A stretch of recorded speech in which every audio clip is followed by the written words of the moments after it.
velkommen til hjemmetræning.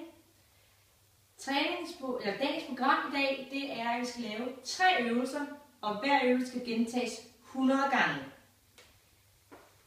De øvelser, vi kommer igennem i dag, det er squat. Det er det, der hedder mountain climber.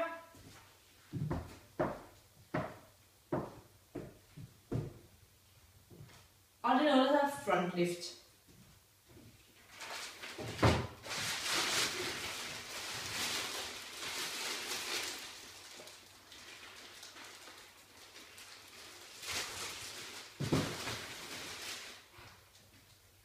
Squats, det udføres således, at I bruger eventuelt en stol, hvor I sætter jer ned og hurtigt op. Så det er ikke noget med at sidde og hvile hernede, det er bare op og ned.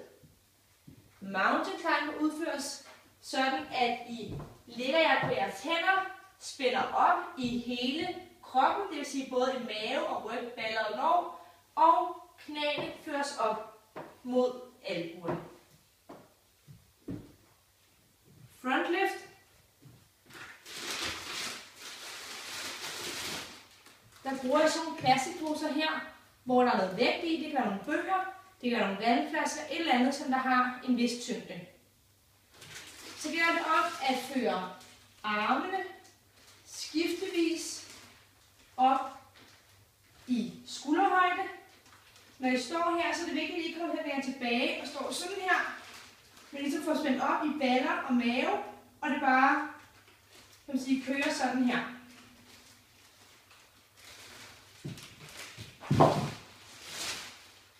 Som sagt skal I lave 100 gentagelser af hver øvelse. I må helt selv bestemme, hvordan I deler det op.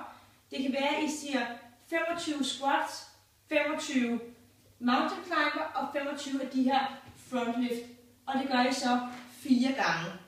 Men det kan også være, at I bare tager det ud i et og siger, jeg tager 100 squats først, så tager jeg 100 mountain climber, og så tager jeg 100 af de her front lift. Det er helt op til jer selv, men i hvert fald god fornøjelse.